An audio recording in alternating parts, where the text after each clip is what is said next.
नमस्कार दोस्तों, आपका हमारे YouTube चैनल में स्वागत है। पशु परिचर के लिए हमने नई टेस्ट सीरीज चालू की है। 10 दिन में आप पशु परिचर की तैयारी कर सकते हैं। इसमें फर्स्ट रिवीजन द्वारा मॉडल पेपर तैयार किए गए हैं। आप मॉडल पेपर को जल्दी जल्दी एक या दो बार, तीन बार, जितनी बार हो सके फर्स्ट रिवीजन कीजिए और इसमें आप कम समय में अच्छी तैयारी कर पाएंगे। और आपने यदि अगर चैनल को सब्सक्राइब नहीं किया तो चैनल को सब्सक्राइब कर लीजिए, वीडियो को लाइक कीजिए, शेयर कीजिए। अब देखते हैं आज का हमारा अपना मॉडल पेपर। जैसा कि मेंडल द्वारा अध्ययन किया गया है, निम्नलिखित में से कौन सा बागान की मटर के प्रमुख गुण नहीं है? बताइए दोस्तों। आनुवंशिकी का पिता किसे कहते हैं? तो ग्रेगर जॉन मेंडल को कहते हैं। ठीक है। तो दोस्तों, जैसा कि मेंडल द्वारा अध्ययन किया गया है, निम्नलिखित में से कौन सा बागान की मटर के प्रमुख गुण नहीं है? देखिए, अभी 2024 में ये जूनियर असिस्टेंट 2024 में ये प्रश्न पूछा गया है पेपर फर्स्ट के अंदर। तो दोस्तों देखिए, पूरी फली हुई फली, ठीक है, अंतिम पुष्प स्थिति, पीले बीज का रंग, हरी फली का रंग। बताइए। तो दोस्तों इसका राइट आंसर हो जाएगा अंतिम पुष्प स्थिति। इसका राइट आंसर अंतिम पुष्प स्थिति, बी नंबर का ऑप्शन बिल्कुल सही उत्तर हो जाएगा इसमें। ठीक है। आगे देखिए, सेकंड नंबर का प्रश्न है, डीएनए से प्रोटीन बनने की सही प्रक्रिया की पहचान करें। डीएनए से प्रोटीन बनने की सही प्रक्रिया की पहचान अपने को यहाँ पर करनी है। दोस्तों देखिए, खाली स्थान आपको दिखाई दे रहा है, यहाँ पे ए और बी की जगह खाली स्थान आएगा, बाकी डीएनए, एमआरएनए, फिर प्रोटीन दे रखा है। ठीक है दोस्तों, यहाँ पर आप देख सकते हैं। दोस्तों देखिए, डीएनए से क्या बनेगा? डीएनए से दोस्तों ट्रांसक्रिप्शन बनेगा। ठीक है, डीएनए से ट्रांसक्रिप्शन, फिर एमआरएनए, ट्रांसक्रिप्शन से एमआरएनए बनेगा, और एमआरएनए से ट्रांसलेशन बनेगा, और ट्रांसलेशन से प्रोटीन बनेगा। तो यहाँ पे ए और बी की जगह ट्रांसक्रिप्शन और ट्रांसलेशन, बी की जगह ट्रांसलेशन आएगा। तो यहाँ पर बी नंबर का ऑप्शन बिल्कुल सही उत्तर हो जाएगा। ये भी हाल ही में पूछा गया प्रश्न है। आगे देखिए, 3 नंबर का प्रश्न है, मनुष्यों में लिंग निर्धारण किस प्रकार के गुणसूत्र पर आधारित होता है? बताइए, मनुष्य में लिंग निर्धारण किस प्रकार के गुणसूत्र पर आधारित होता है? तो इसका राइट आंसर हो जाएगा वो है एक्स वाई गुणसूत्र पर। एक्स वाई गुणसूत्र पर। तो यहाँ पर ए नंबर का ऑप्शन बिल्कुल सही उत्तर हो जाएगा, एक्स वाई गुणसूत्र पर। ठीक है। आगे देखिए, यहाँ पे 4 नंबर का प्रश्न है, निम्नलिखित में से कौन सी तकनीक फोरेंसिक विज्ञान में पहचान करने के लिए उपयोगी तरीका है? बताइए, कौन सी तकनीक फोरेंसिक विज्ञान में पहचान करने के लिए उपयोगी तरीका है? इसका राइट आंसर हो जाएगा वो है दोस्तों डीएनए फिंगरप्रिंट। DNA fingerprint. तो यहाँ पर बी नंबर का ऑप्शन राइट आंसर हो जाएगा। ये भी हाल ही में पूछा गया प्रश्न है। देखिए, काफी सारे प्रश्न किसी न किसी परीक्षा में पूछे गए प्रश्न है, इसलिए सारे प्रश्न देखने जरूरी है।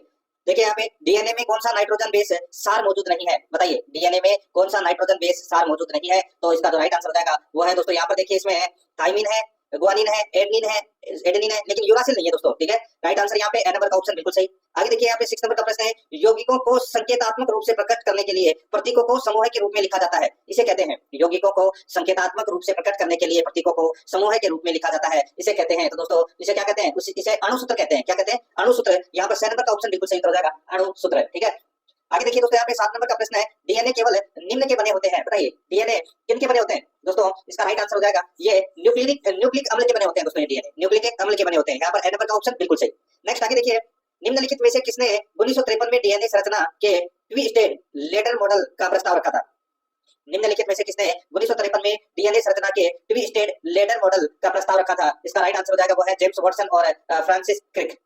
जेम्स वाटसन और फ्रांसिस क्रिक ने डीएनए संरचना का मॉडल दिया था। तो यहाँ पर अपना इसमें राइट आंसर ए नंबर का ऑप्शन बिल्कुल सही। आगे देखिए, यहाँ पे 9 नंबर का प्रश्न है, डीएनए में शर्करा होती है। बताइए, डीएनए में कौन सी शर्करा होती है? इसका राइट आंसर हो जाएगा डीऑक्सीराइबोज। डीऑक्सीराइबोज शर्करा होती है। यहाँ पर ए नंबर का ऑप्शन बिल्कुल सही। नेक्स्ट आगे देखिए, उपार्जित लक्षणों के वंशागति सिद्धांत के प्रतिपादन का श्रेय किसे जाता है? उपार्जित लक्षणों के वंशागति सिद्धांत के प्रतिपादन का श्रेय किसे जाता है? तो दोस्तों ये डार्विन को जाता है। किसको जाता है? डार्विन को। तो यहाँ पर अपना इसमें राइट आंसर हो जाएगा ए नंबर का ऑप्शन बिल्कुल सही, डार्विन। नेक्स्ट आगे देखिए, यहाँ पे गुणसूत्रों पर जिन्स की उपस्थिति का क्रम है। गुणसूत्रों पर जिन्स की उपस्थिति का क्रम है, तो वो कौन सा है? तो वो है दोस्तों रेखाकार। यहाँ पर ए नंबर का ऑप्शन बिल्कुल सही, रेखाकार। नेक्स्ट आगे देखिए, 12 नंबर का प्रश्न है, मेंडल के कार्यों की पुनर्खेज का श्रेय किसको जाता है? मेंडल के कार्यों की पुनर्खेज का श्रेय किनको जाता है? इसका जो राइट आंसर हो जाएगा, ये श्रेय जाता है दोस्तों किनको? तो ये जाता है ह्यूगो डिब्रीस कोरेन से शेरमेक को जाता है। यहाँ पर ए नंबर का ऑप्शन बिल्कुल सही हो जाएगा। आगे देखिए दोस्तों, यहाँ पे 13 नंबर का प्रश्न है, गुणसूत्रों की संख्या की भिन्नता से उत्पन्न विकार के संदर्भ में निम्न में से सही विकल्प को अपने को यहाँ पर क्या करना है? चुनना है। ठीक है। गुणसूत्रों की संख्या की भिन्नता से उत्पन्न विकार के संदर्भ में निम्न में से कौन सा विकल्प दोस्तों सही है, वो अपने को यहाँ पर बताना है, सही विकल्प चुनना है। ठीक है दोस्तों, यहाँ पर आप देख सकते हैं, देखिए त्रिगुणसूत्रता 13, तो दोस्तों इसका हो जाएगा पटाउ सिंड्रोम। क्या हो जाएगा? Patau syndrome. और त्रिगुणसूत्रता 18 का हो जाएगा दोस्तों एडवर्ड सिंड्रोम। और त्रिगुणसूत्रता 21 का हो जाएगा दोस्तों डाउन सिंड्रोम। तो यहाँ पर इस प्रश्न का जो राइट आंसर क्या हो जाएगा वो है 2-3-1। कौन से ऑप्शन में है? तो यहाँ पर देखिए ए नंबर के ऑप्शन में है, यही अपना सही उत्तर हो जाएगा। आगे देखिए दोस्तों, यहाँ पे जेनेटिक्स यानी कि आनुवंशिकी शब्द का प्रयोग सर्वप्रथम किसने किया था? दोस्तों अभी बताया था मैंने आपको, आनुवंशिकी शब्द का पिता तो कहते हैं ग्रेगर जॉन मेंडल को, लेकिन दोस्तों आनुवंशिकी शब्द का प्रयोग है वो सर्वप्रथम किया था बेटसन ने। किसने किया था? बेटसन ने। यहाँ पर बे नंबर का ऑप्शन बिल्कुल सही उत्तर हो जाएगा। ये अंग्रेजी जीव विज्ञानी थे, इन्होंने आनुवंशिकी शब्द है वो गढ़ा था, यानी कि आनुवंशिकी के संस्थापक है। ठीक है। और बेटसन ने ग्रेगर मेंडल के वंशानुक्रम के मॉडल का समर्थन किया है और उनके विचारों को लोकप्रिय बनाया है। तो यहाँ पर बे नंबर ऑप्शन बिल्कुल सही। आगे देखिए यहाँ पे 15 नंबर प्रश्न है, निम्न में से किस आनुवंशिकी रूपांतरित उत्पाद का उपयोग जैव डीजल के रूप में किया जाता है? तो बताइए दोस्तों, निम्न में से किस आनुवंशिकी रूपांतरित उत्पाद का उपयोग जैव डीजल के रूप में किया जाता है? तो इसका राइट आंसर हो जाएगा कनोला तेल। कनोला तेल, यहाँ पर बे नंबर का ऑप्शन बिल्कुल सही हो जाएगा। कनोला तेल का उपयोग जैव डीजल के रूप में किया जाता है। कनोला तेल एक नवीकरणीय ईंधन है जो पेट्रोलियम डीजल के विपरीत गैर विषैले, बायोडिग्रेडेबल और नवीकरणीय है। ठीक है दोस्तों, कनोला तेल है वो रेपसीड पौधे की किस्मों से प्राप्त किया जाता है। राइट आंसर हो जाएगा यहाँ पे बे नंबर ऑप्शन सही। नेक्स्ट आगे देखिए, मानव में डाउन सिंड्रोम का कारण क्या है? मानव में डाउन सिंड्रोम का कारण क्या है दोस्तों? वो कारण है क्रोमोसोम संख्या 21 की एक अतिरिक्त प्रति की उपस्थिति। क्रोमोसोम संख्या 21 की एक अतिरिक्त प्रति की उपस्थिति ये डाउन सिंड्रोम का कारण है। तो दोस्तों इसका राइट आंसर ए नंबर का ऑप्शन बिल्कुल सही था, इसमें हो जाएगा। आगे देखिए 17 नंबर का प्रश्न है, मानव उपयोग के लिए स्वीकृत पहली व्यावसायिक रूप से उगाई गई आनुवंशिक अभियंत्रित खाद्य फसल कौन सी है? बताइए दोस्तों, यहाँ पर आप देख सकते हैं कि मानव उपभोग के लिए स्वीकृत पहली व्यावसायिक रूप से उगाई गई आनुवंशिक अभियंत्रित खाद्य फसल कौन सी है? तो इसका राइट आंसर हो जाएगा वो है टमाटर। कौन सी है? टमाटर। बे नंबर का ऑप्शन राइट आंसर हो जाएगा। देखिए प्रोटेक्शन ऑफिसर 2022 में प्रश्न पूछा गया है, टमाटर इसका राइट आंसर हो जाएगा। आगे देखिए, क्रिक के अनुसार आनुवंशिक सूचनाएं केंद्र से बाहर की ओर किस प्रवाह द्वारा प्रदत्त होती है? बताइए किस प्रवाह द्वारा प्रदत्त होती है? इसका राइट आंसर हो जाएगा दोस्तों एक पथीय प्रवाह द्वारा प्रदत्त होती है। राइट आंसर हो जाएगा यहाँ पे सी नंबर का ऑप्शन बिल्कुल सही। सीईटी में पूछा गया प्रश्न है। 19 नंबर का प्रश्न है, मानव जाति में कितने लिंग गुणसूत्र पाए जाते हैं? तो दोस्तों कितने लिंग गुणसूत्र पाए जाते हैं? सही उत्तर हो जाएगा दोस्तों, इसमें 2 लिंग गुणसूत्र पाए जाते हैं। यहाँ पर द नंबर का ऑप्शन राइट आंसर, ये भी सीईटी में पूछा गया प्रश्न है। आगे देखिए, यूकेरियोटिक जीवों में गुणसूत्रों का उपयुक्त अध्ययन किस अवस्था में किया जा सकता है? तो बताइए किस अवस्था में किया जा सकता है? इसका राइट आंसर हो जाएगा वो है मेटाफेज अवस्था में। यहाँ पर द नंबर का ऑप्शन बिल्कुल सही, मेटाफेज अवस्था में। आगे देखिए 21 नंबर का प्रश्न है, शब्द संकर खोज किसने प्रतिपादित किया? शब्द संकर खोज किसने प्रतिपादित किया? बताइए दोस्तों, इसका जो राइट आंसर हो जाएगा वो है GH सल ने किया दोस्तों संकर खोज शब्द का प्रतिपादन है। तो यहाँ पर अपना इसमें राइट आंसर GH सल 1914। ठीक है, तो इसमें द नंबर ऑप्शन सही था। आगे देखिए, ग्रेगर मेंडल ने आनुवंशिक प्रयोग के लिए किस पादप का प्रयोग किया था? तो कौन से पादप का प्रयोग किया था? इसका राइट आंसर हो जाएगा वो है दोस्तों पाइसम सेटाइवम। दोस्तों पाइसम सेटाइवम पादप का प्रयोग किया था। यहाँ पर बे नंबर का ऑप्शन बिल्कुल सही था, इसमें हो जाएगा, याद रखना है। ठीक है, पाइसम सेटाइवम, ये भी सीटी में पूछा गया प्रश्न है। आगे देखिए, ग्रेगर मेंडल ने किस पर कार्य कर आनुवंशिकी के नियम प्रतिपादित किए? तो दोस्तों आनुवंशिकी के नियम प्रतिपादित किए थे मेंडल ने किस पर कार्य करके? तो दोस्तों मटर के पौधे पर। तो यहाँ पर अपने इसमें सी नंबर का ऑप्शन राइट आंसर हो जाएगा मटर के पौधे पर। ठीक है, आगे देखिए दोस्तों, ये भी देखिए सीटी में पूछा गया प्रश्न है। आगे देखिए, विषम युग्मन की संतान तथा उसके सम युग्मन की जनक के मध्य संकरण को क्या कहते हैं? बताइए दोस्तों, विषम युग्मन की संतान तथा उसके सम युग्मन की जनक के मध्य संकरण को क्या कहते हैं? तो उसको दोस्तों पूर्वज संकरण कहते हैं। क्या कहते हैं? पूर्वज संकरण। तो यहाँ पर बे नंबर का ऑप्शन राइट आंसर हो जाएगा पूर्वज संकरण, सीईटी में पूछा गया प्रश्न है। आगे देखिए, मेंडल के अनुसार एक द्विसंकर संकरण के द्वितीय संतति पीढ़ी का लक्षण प्रारूप का अनुपात होगा। बताइए दोस्तों, मेंडल के अनुसार एक द्विसंकर संकरण के द्वितीय संतति पीढ़ी का लक्षण प्रारूप अनुपात होगा, तो वो कितना होगा? तो वो होगा दोस्तों 9:3:3:1। यहाँ पर बे नंबर का ऑप्शन राइट आंसर हो जाएगा, सीईटी 2022 में पूछा गया प्रश्न है। आगे देखिए, विपरीत लक्षणों वाले जीन के जोड़े को क्या कहते हैं? बताइए विपरीत लक्षणों वाले जीन के जोड़े को क्या कहते हैं? तो दोस्तों उसको बोलते हैं एलील। क्या बोलते हैं? एलील, एलील बोलते हैं। तो यहाँ पर द नंबर का ऑप्शन बिल्कुल सही, एलील, ये भी सीईटी में पूछा गया प्रश्न है, एलील। आगे देखिए, डीएनए और आरएनए के शर्करा अणु में अंतर है। डीएनए और आरएनए के शर्करा अणु में अंतर है। तो दोस्तों इसका जो राइट आंसर हो जाएगा वो है इसमें 2C पर ऑक्सीजन का प्रभाव, 2C पर ऑक्सीजन का प्रभाव। तो यहाँ पर अपना इसमें राइट आंसर हो जाएगा ए नंबर का ऑप्शन सही उत्तर, सीईटी में पूछा गया प्रश्न है। आगे देखिए, विपरीत लक्षणों के संकेतक जीनी जोड़े को कहा जाता है। बताइए विपरीत लक्षणों के संकेतक जीनी जोड़े को क्या कहा जाता है? इसका राइट आंसर हो जाएगा दोस्तों, उसको बोलते हैं एलील। क्या बोलते हैं? एलील। तो यहाँ पर बे नंबर ऑप्शन बिल्कुल सही, ये भी सीईटी में पूछा गया प्रश्न है। आगे देखिए, पुनेट वर्ग से हम किसका अध्ययन करते हैं? पुनेट वर्ग से अपन आनुवंशिकी का अध्ययन करते हैं। राइट आंसर इसमें ए नंबर ऑप्शन बिल्कुल सही हो जाएगा, आनुवंशिकी का। आगे देखिए, सभी मानवों में कितने गुणसूत्र होते हैं? सभी मानवों में कितने गुणसूत्र होते हैं? तो दोस्तों 46 गुणसूत्र है वो होते हैं। इसका राइट आंसर हो जाएगा 46, द नंबर का ऑप्शन बिल्कुल सही। आगे देखिए, 31 नंबर का प्रश्न है, डीएनए के क्रियात्मक खंड को कहते हैं? डीएनए के क्रियात्मक खंड को क्या कहते हैं? उसको बोलते हैं जीन। क्या बोलते हैं? जीन। ठीक है, बे नंबर ऑप्शन बिल्कुल सही, जीन बोलते हैं। आगे देखिए, मानव में कितने गुणसूत्र होते हैं? मानव में दोस्तों 46 गुणसूत्र होते हैं, सी नंबर ऑप्शन सही उत्तर, ये भी फॉरेस्ट गार्ड में पूछा गया प्रश्न है। आगे देखिए, प्राकृतिक वर्ण का सिद्धांत किसने दिया था? दोस्तों ये सिद्धांत है वो किसने दिया था? ये डार्विन ने दिया था दोस्तों, ये तो सभी को पता होगा, डार्विन ने दिया था, सी नंबर ऑप्शन बिल्कुल सही। आगे देखिए, यहाँ पे परीक्षार्थ संकरण एक वैश्विक संकरण यानी कि क्रॉस है। परीक्षार्थ संकरण एक वैश्विक संकरण क्रॉस है। तो दोस्तों ये एक युग्मनजी अप्रभावी जनक के साथ, ठीक है, एक युग्मनज अप्रभावी जनक के साथ परीक्षार्थ संकरण एक वैश्विक संकरण यानी कि क्रॉस है। तो यहाँ पर सी नंबर का ऑप्शन राइट आंसर हो जाएगा। ठीक है, ये देखिए हेडमास्टर संस्कृत एजुकेशन में पूछा गया प्रश्न 2021 में। आगे देखिए, सबसे ज्यादा दिमागी क्षमता निम्न में से किस मानव जीवाश्म में पाई जाती है? बताइए सबसे ज्यादा दिमागी क्षमता निम्न में से किस मानव जीवाश्म में पाई जाती है? राइट आंसर हो जाएगा दोस्तों यहाँ पर देखिए निएंडरथल मानव में, निएंडरथल मानव में। तो यहाँ पर ए नंबर का ऑप्शन बिल्कुल सही उत्तर इसमें हो जाएगा। आगे देखिए यहाँ पे श्वान पुष्प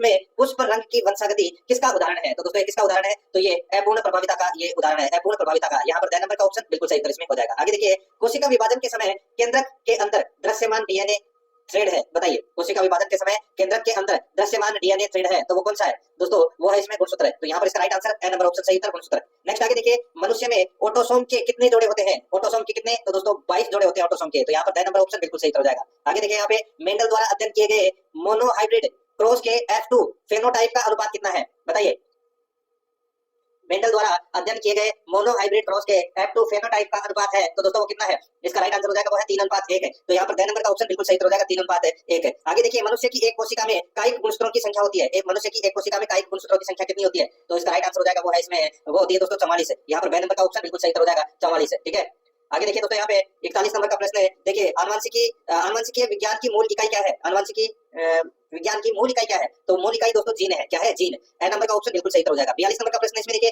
क्रोमोसोम किससे बना है? क्रोमोसोम दोस्तों डीएनए से बना है। किससे बना है? डीएनए से। राइट आंसर हो जाएगा यहाँ पे ए नंबर ऑप्शन सही। 43 नंबर का प्रश्न इसमें देखिए वयस्क देहिक कोशिका से क्लोन किया जाने वाला सबसे पहला स्तनपायी था। वयस्क देहिक कोशिका से क्लोन किया जाने वाला सबसे पहला स्तनपायी कौन सा था? तो दोस्तों वो था इसमें भेड़। तो यहाँ पे इसका right answer B number option हो जाएगा भेड़। नेक्स्ट आगे देखिए यहाँ पे ग्रेगर जॉन मेंडल किस मूल के वैज्ञानिक थे? ग्रेगर जॉन मेंडल किस मूल के वैज्ञानिक थे? तो दोस्तों इसका राइट आंसर हो जाएगा वो है ऑस्ट्रियाई मूल। ऑस्ट्रियाई मूल थे। यहाँ पर द नंबर का ऑप्शन बिल्कुल सही हो जाएगा। आगे देखिए मेंडल के आनुवंशिकता के प्रयोगों के लिए मटर के कितने जोड़ी लक्षणों को प्रयोगों के लिए चुना था? मेंडल के आनुवंशिकता के प्रयोगों के लिए मटर के कितने जोड़ी लक्षणों का प्रयोग है? मटर के कितने जोड़ी लक्षणों को प्रयोगों के लिए चुना था? तो दोस्तों इसका राइट आंसर हो जाएगा वो है 7 जोड़ी। यहाँ पर द नंबर का ऑप्शन बिल्कुल सही 7 जोड़ी को चुना था। आगे देखिए कौन सा नाइट्रोजनी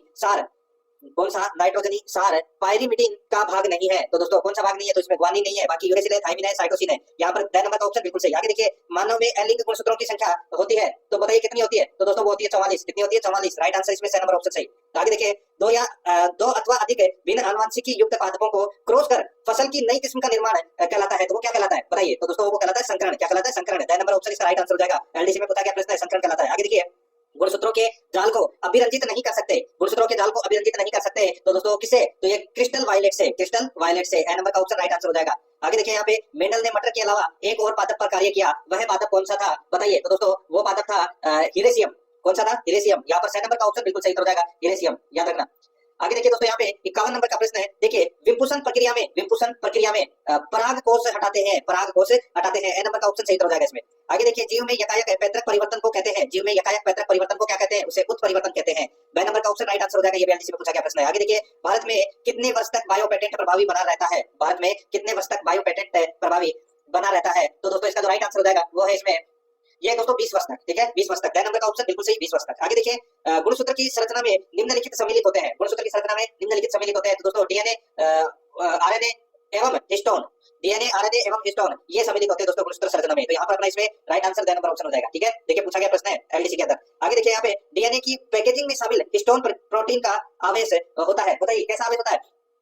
डीएनए की पैकेजिंग में शामिल हिस्टोन प्रोटीन का आवेश धनात्मक होता है। कैसा होता है? धनात्मक। तो यहाँ पर अपना इसमें right answer B number option हो जाएगा। आगे देखिए क्रोमोसोम किससे बना है? दोस्तों क्रोमोसोम किससे बना है? राइट आंसर हो जाएगा दोस्तों ये डीएनए से बना है। ठीक है, डीएनए से राइट आंसर हो जाएगा यहाँ पे ए नंबर ऑप्शन सही उत्तर। आगे देखिए आनुवंशिकीय विज्ञान की मूल इकाई क्या है? आनुवंशिकीय विज्ञान की मूल इकाई क्या है? तो वो है जीन। यहाँ पर ए नंबर का ऑप्शन बिल्कुल सही जीन। आगे देखिए जीएमओ है। क्या है जीएमओ? तो दोस्तों ये आनुवंशिक रूपांतरित जीव है, आनुवंशिक रूपांतरित जीव है ये जीएमओ। यहाँ पर सी नंबर का ऑप्शन बिल्कुल सही उत्तर हो जाएगा।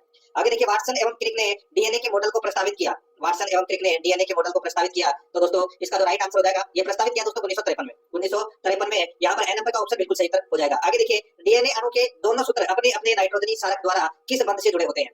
डीएनए अणु के दोनों सूत्र अपने अपने नाइट्रोजनी क्षारक द्वारा किस बंध से जुड़े होते हैं? तो दोस्तों ये होते हैं हाइड्रोजन बंध से। तो यहाँ पर अपना इसमें द नंबर ऑप्शन बिल्कुल सही हो जाएगा। आगे देखिए मानव जाति में लिंग निर्धारण किस विधि पर आधारित है? मानव जाति में दोस्तों लिंग निर्धारण है ये दोस्तों XXY पर ये आधारित है। यहाँ पर सी नंबर का ऑप्शन बिल्कुल सही हो जाएगा। आगे देखिए जीन्स जो विपरीत लक्षणों के संकेतक है कहलाते हैं, जीन्स जो विपरीत लक्षणों के संकेतक है कहलाते हैं, तो दोस्तों क्या कहलाते हैं? राइट आंसर हो जाएगा अलील कहलाते हैं दोस्तों ये अलील। ठीक है, राइट आंसर हो जाएगा ए नंबर ऑप्शन सही। नेक्स्ट आगे देखिए केंद्रीय डोगमा रिवर्स की खोज के लिए सन 1975 में नोबेल पुरस्कार से किसको सम्मानित किया गया? तो दोस्तों वो किया गया वोल्टीमोर को किया गया दोस्तों सम्मानित। राइट आंसर हो जाएगा यहाँ पे द नंबर ऑप्शन बिल्कुल सही। आगे देखिए, किस वैज्ञानिक ने वंशागति का गुणसूत्रीय सिद्धांत प्रस्तुत किया? तो वंशागति का गुणसूत्रीय सिद्धांत दोस्तों किसने प्रस्तुत किया? राइट आंसर हो जाएगा यहाँ पे सटन ने। किसने? सटन ने। राइट आंसर इसमें द नंबर ऑप्शन हो जाएगा। आगे देखिए, मेंडल ने अपने प्रयोगों के लिए कितने विषम लक्षण चुने थे? देखिए ये प्रश्न अलग परीक्षा में पूछा गया और वो जो प्रश्न था अभी थोड़ी देर पहले गया था वो अलग में पूछा गया प्रश्न था, ठीक है। तो यहाँ पर अपना इसमें राइट आंसर क्या हो जाएगा? वो है 7। तो यहाँ पर अपना इसमें फर्स्ट को सूची सेकंड से सुमेलित कीजिए। देखिए सूची फर्स्ट में ब्लड ग्रुप दे रखा है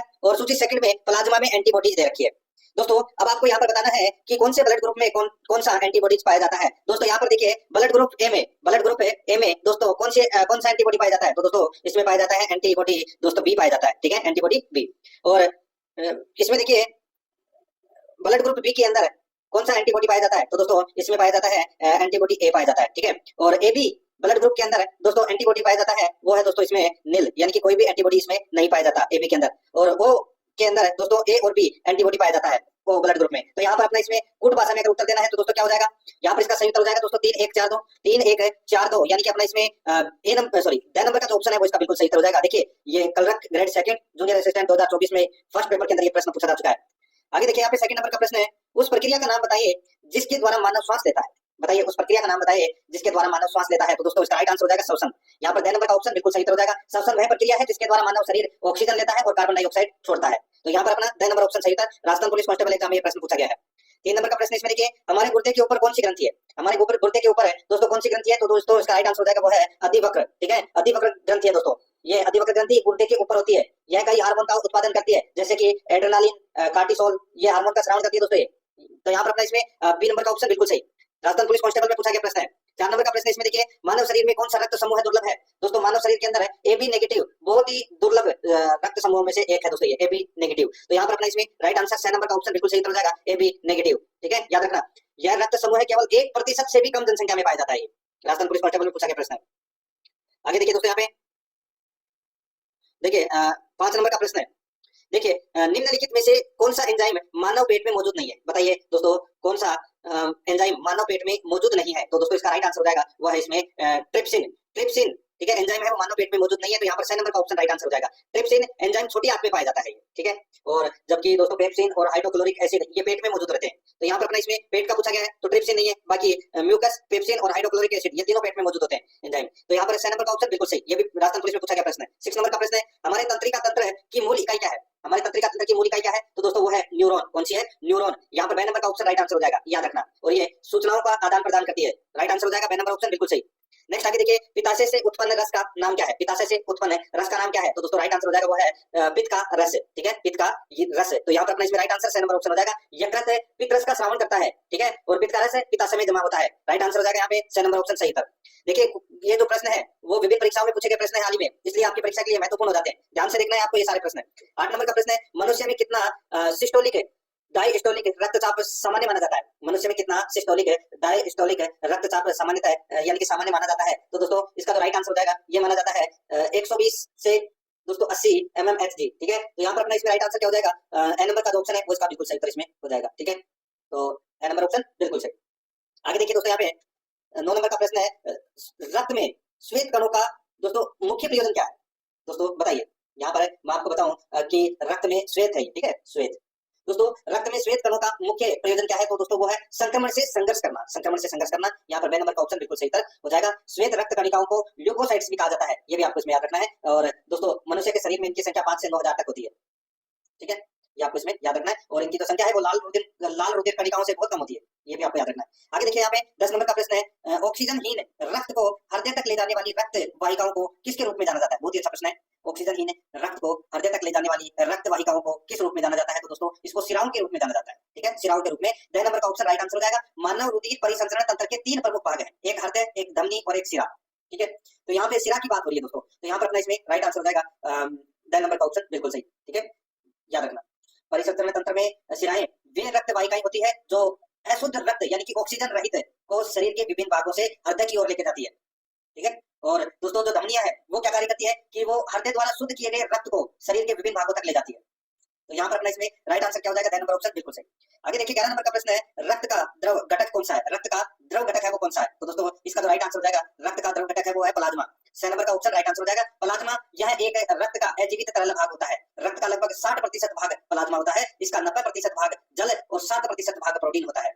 ठीक है, ये आपको इसमें याद रखना है। यहाँ पर 6 नंबर ऑप्शन बिल्कुल सही। आगे देखिए दोस्तों, ए बी रक्त समूह में है, ए बी रक्त समूह में है, तो दोस्तों ए बी रक्त समूह में दोस्तों एंटीबॉडी नहीं पाए जाते, ये आपको इसमें याद रखना है, एंटीबॉडी नहीं पाए जाते ए बी रक्त समूह में। यहाँ पर अपना इसमें बी नंबर का ऑप्शन राइट आंसर हो जाएगा। दोस्तों रुधिर वर्ग ए के अंदर एंटीबॉडी बी पाया जाता है और बी रुधिर वर्ग में एंटीबॉडी ए पाया जाता है।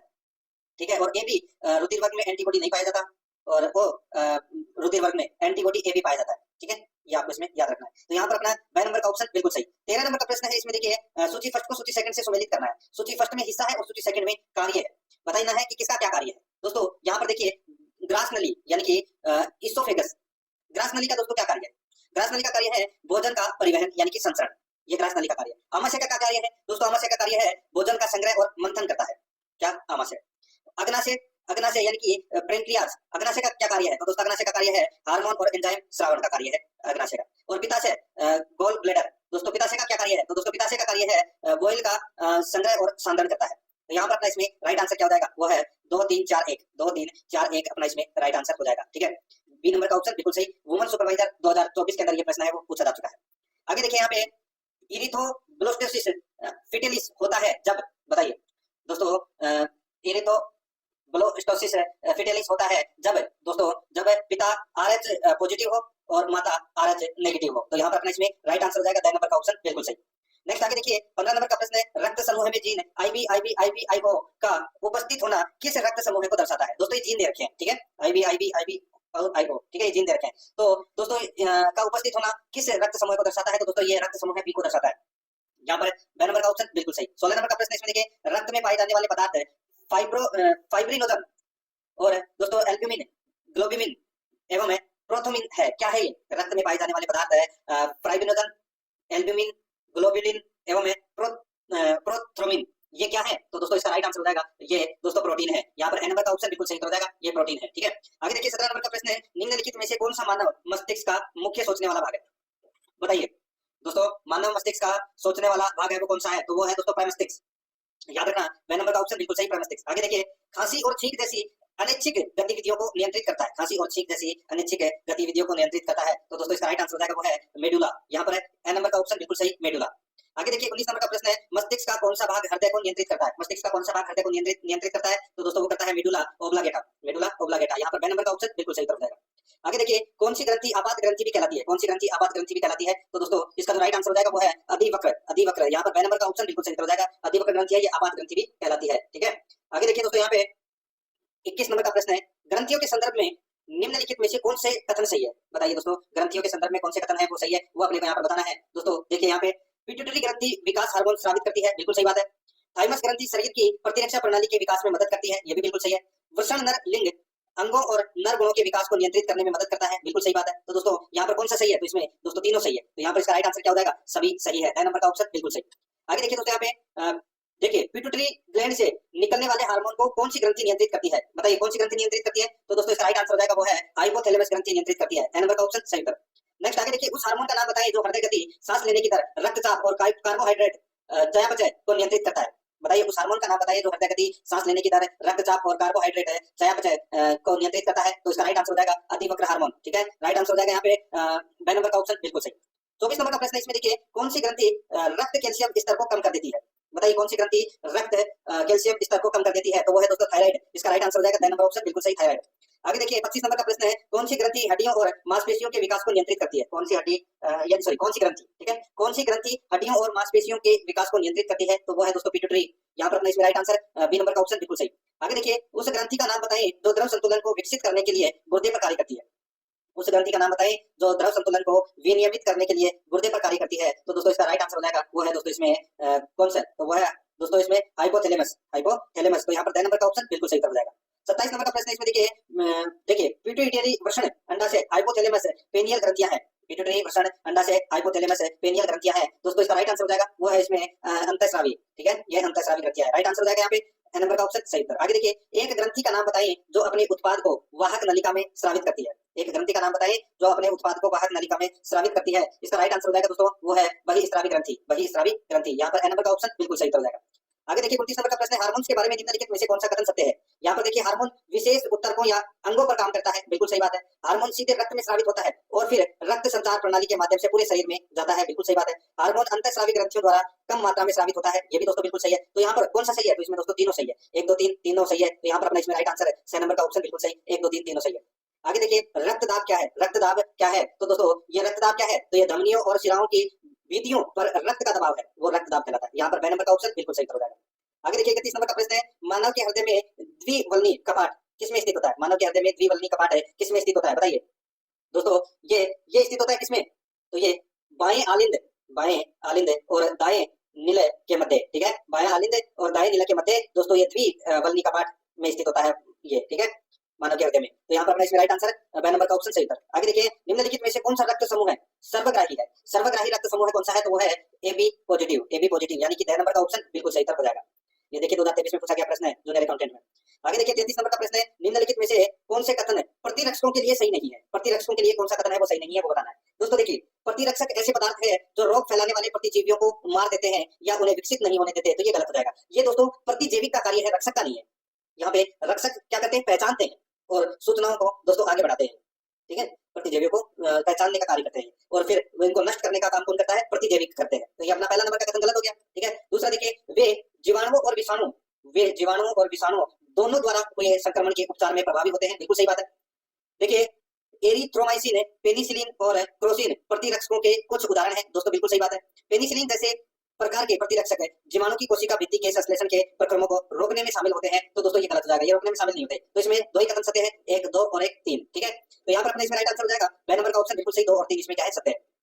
34 नंबर का प्रश्न है, इनमें से किसके निर्माण में लोहा एक आवश्यक तत्व है? तो दोस्तों हीमोग्लोबिन के निर्माण में दोस्तों लोहा एक आवश्यक तत्व है, यहाँ पर ए नंबर का ऑप्शन बिल्कुल सही। नेक्स्ट आगे देखिए शरीर में अम्ल सार का संतुलन बनता है, शरीर में अम्ल सार का संतुलन बनता है, इसका जो राइट आंसर हो जाएगा वो है दोस्तों इसमें गुर्दे द्वारा, यहाँ पर बी नंबर का ऑप्शन बिल्कुल सही हो जाएगा, गुर्दे द्वारा। आगे देखिए 36 नंबर का प्रश्न है, कुक का ऑर्नेथ काउंट का उपयोग किसकी गणना के लिए किया जाता है? कुक का ऑर्नेथ काउंट का उपयोग किसकी गणना के लिए किया जाता है? दोस्तों इसका राइट आंसर हो जाएगा वो है इसमें न्यूट्रोफिल्स के, तो यहाँ पर ए नंबर का ऑप्शन बिल्कुल सही उत्तर इसमें हो जाएगा। आगे देखिए 37 नंबर का प्रश्न है, एंटी थ्रोम्बिन थर्ड और प्रोटीन सी का कार्य रुधिर थक्का जमने की प्रक्रिया में किससे सुमेलित है? बताइए एंटी थ्रोम्बिन थर्ड और प्रोटीन सी का कार्य रुधिर थक्का जमने की प्रक्रिया में किससे सुमेलित है? दोस्तों इसका राइट आंसर क्या हो जाएगा? वो है इसमें हिपेरिन के, ठीक है, बी नंबर का ऑप्शन बिल्कुल सही, हिपेरिन के। नेक्स्ट आगे देखिए निम्न में से कौन सी संरचना मस्तिष्क का भाग नहीं है? बताइए मस्तिष्क का भाग कौन सा नहीं है? तो यहाँ पर आप देख सकते हैं दोस्तों, देखिए ट्रेबिकुले कार्ने ये दोस्तों मस्तिष्क का भाग नहीं है, बाकी तीनों है, ठीक है, मोनेरो का फोरामेन, वेंट्रिकल, पोन्स, बरोली, ये तीनों मस्तिष्क के भाग हैं, लेकिन ए नंबर का ऑप्शन अपना राइट आंसर हो जाएगा। देखिए महिला सुपरवाइजर में ये प्रश्न है वो पूछा जा चुका है।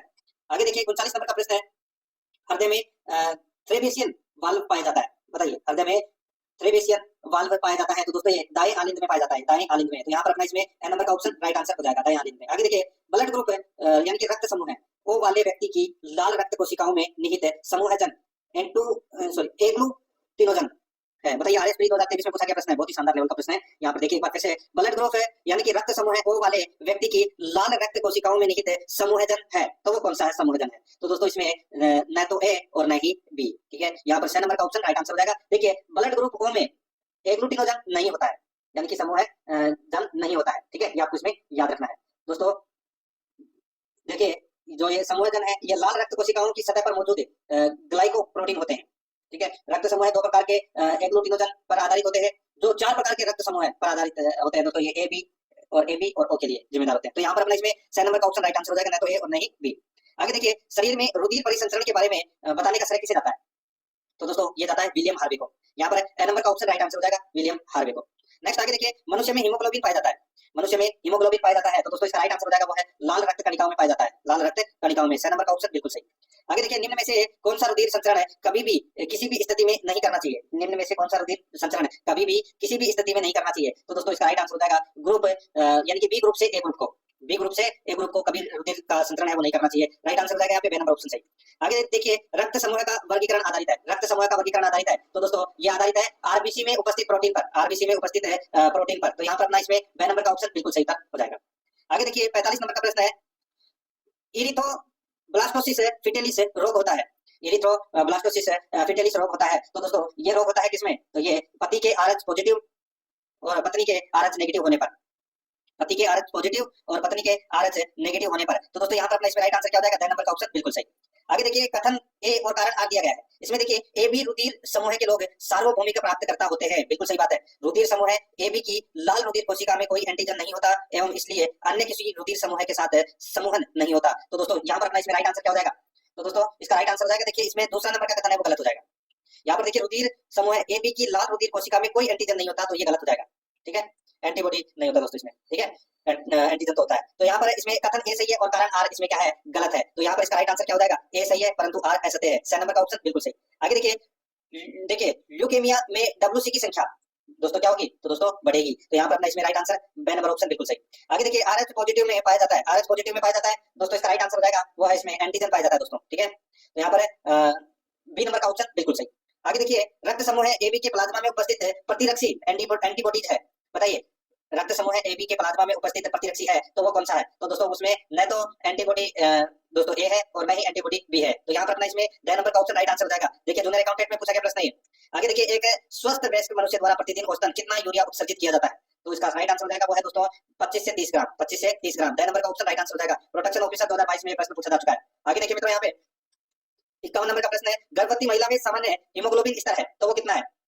तो दोस्तों इसका राइट आंसर हो जाएगा वो है इसमें 11 ग्राम डेसीलीटर, ठीक है। तो यहाँ पर अपना इसमें राइट आंसर हो जाएगा ड नंबर का ऑप्शन बिल्कुल सही। देखिए सीईटी में पूछा गया प्रश्न है। आगे देखिए किस परिस्थिति में प्रतिजन प्रतिरक्षी प्रतिक्रिया होगी? बताइए किस परिस्थिति में प्रतिजन प्रतिरक्षी प्रतिक्रिया होगी? तो दोस्तों इसका राइट आंसर हो जाएगा वो है इसमें देखिए एक व्यक्ति जिसका रक्त समूह है वो है उसे ए रक्त समूह दिया जाए, तो इसका ये अपना राइट आंसर हो जाएगा। ब नंबर का ऑप्शन बिल्कुल सही। सीईटी 2022 में पूछा गया प्रश्न है 12th लेवल में। आगे देखिए दोस्तों यहाँ पे ट्रांसफ्यूजन के लिए रक्त को कितने दिन तक संग्रहित किया जा सकता है? ट्रांसफ्यूजन के लिए रक्त को कितने दिन तक संग्रहित किया जा सकता है? इसका राइट आंसर हो जाएगा वो है 35 से 45 दिन तक, 35 से 45 दिन तक। ड नंबर का ऑप्शन बिल्कुल सही हो जाएगा। आगे देखिए रक्त में उपस्थित हीमोग्लोबिन में पाया जाता है, रक्त में उपस्थित हीमोग्लोबिन में पाया जाता है तो क्या पाया जाता है? दोस्तों इसका राइट आंसर हो जाएगा वो है लोहा पाया जाता है। तो यहाँ पर एपी इसका राइट आंसर हो जाएगा। ए नंबर का ऑप्शन बिल्कुल सही। सीईटी 2022 में पूछा गया प्रश्न है। आगे देखिए इरेथ्रोब्लास्टोसिस फिटेलिस एक रोग है जिसमें आरएच कारक के कारण बच्चे की मृत्यु हो जाती है। तो दोस्तों इसका राइट आंसर हो जाएगा द्वितीय बच्चे की मृत्यु हो जाती है दोस्तों, ठीक है। यहाँ पर सी नंबर का ऑप्शन बिल्कुल सही। सीईटी 2022 में पूछा गया प्रश्न है। 56 नंबर प्रश्न इसमें देखिए यदि एक व्यक्ति का रक्त AB नेगेटिव है, एक व्यक्ति का रक्त AB नेगेटिव है तो कौन उसे रक्तदान कर सकता है? तो उसे कौन रक्तदान कर सकता है? तो दोस्तों यानी कि AB नेगेटिव है तो उसे कौन रक्तदान कर सकता है? तो उसमें उसको दोस्तों A नेगेटिव कर सकता है, B नेगेटिव कर सकता है, O नेगेटिव कर सकता है और AB नेगेटिव कर सकता है, ठीक है। तो यहाँ पर अपना इसमें ए नंबर का ऑप्शन राइट आंसर हो जाएगा। सीईटी 2022 में पूछा गया प्रश्न है। 57 नंबर प्रश्न इसमें देखिए रक्त कोशिकाएं जो शरीर को सूक्ष्म जीवों और अन्य भारी पदार्थों से सुरक्षित रखती है वे कौन से हैं? दोस्तों इसका राइट आंसर हो जाएगा श्वेताणु है दोस्तों। ए नंबर का ऑप्शन बिल्कुल सही हो जाएगा श्वेताणु, ठीक है, याद रखना। आगे देखिए दोस्तों यहाँ पे 58 नंबर प्रश्न है बी रुधिर वर्ग वाला व्यक्ति जिन रुधिर वर्गों से व्यक्तियों को रक्तदान कर सकता है वह कौन सा है? तो वह दोस्तों बी और ए बी रुधिर वर्गों को, बी और ए बी रुधिर वर्गों को वो रक्तदान कर सकता है। सी नंबर ऑप्शन बिल्कुल सही। सीईटी में प्रश्न पूछा जा चुका है। आगे देखिए जैविक घड़ी का कार्य करने वाली ग्रंथि है, जैविक घड़ी का कार्य करने वाली ग्रंथि कौन सी है? तो वो है पीनियल ग्रंथि। कौन सी? पीनियल ग्रंथि। सी नंबर ऑप्शन बिल्कुल सही। आगे देखिए मनुष्य के किस अंग में मूत्र का निर्माण होता है? तो दोस्तों इसका राइट आंसर हो जाएगा वक्र में। तो यहाँ पर ए नंबर ऑप्शन बिल्कुल सही। आगे देखिए रक्त का कौन सा प्रकार सार्वभौमिक दाता होता है? सार्वभौमिक दाता दोस्तों वो होता है O नेगेटिव। ए नंबर का ऑप्शन बिल्कुल सही। ये भी सीईटी में पूछा गया प्रश्न है। आगे देखिए आरएच कारक एक प्रतिजन है जो कि किसकी सतह पर स्थित होता है? दोस्तों आरएच कारक एक प्रतिजन होता है जो किसकी सतह पर स्थित होता है तो ये लाल रुधिर कणिकाओं के सतह पर ये स्थित होता है। यहाँ पर बे नंबर का ऑप्शन बिल्कुल सही हो जाएगा। सीईटी 2022 में पूछा गया प्रश्न है।